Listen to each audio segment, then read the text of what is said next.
আপত্তিকর পোশাক, বিতর্কিত মন্তব্য এবং অশালীন অঙ্গভঙ্গি নিয়ে দীর্ঘদিন আলোচনায় থেকে নিজের আলাদা পরিচয় তৈরি করেছেন বলিউডের বোল্ড বিউটি শার্লিন চোপড়া। সম্প্রতি এই অভিনেত্রী নিজের শারীরিক সৌন্দর্য বর্ধনমূলক অস্ত্রোপচার সৃষ্ট জটিলতায় ভুগছেন বলে জানা যায়।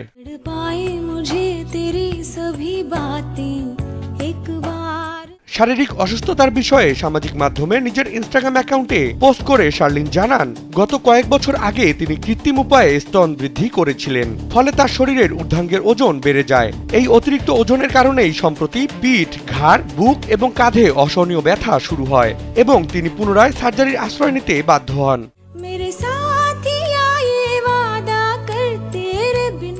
ভারতীয় গণমাধ্যম সূত্রে জানা যায়, বক্ষস্থলের আকার বৃদ্ধি করার জন্য করা অস্ত্রোপচারের পর শারীরিক অস্বস্তি বাড়তে থাকায় লাস্ট সময়ে অভিনেত্রী ফের ছোটেন হাসপাতালে। পরীক্ষা নিরীক্ষার পর চিকিৎসকরা নিশ্চিত করেন যে এই ব্যথার মূল কারণ স্তনের অতিরিক্ত ভার। নিজের স্বাস্থ্যকে অগ্রাধিকার দিয়ে অভিনেত্রী দ্রুত ইমপ্ল্যান্ট অপারেশনের জন্য সিদ্ধান্ত নেন এবং সম্প্রতি তিনি পুনরায় অস্ত্রোপচার করান।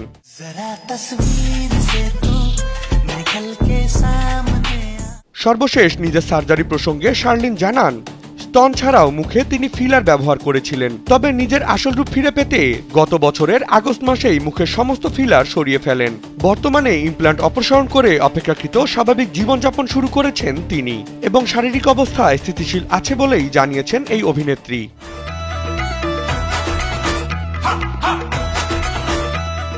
বিনোদন ডেস্ক, কালবেলা।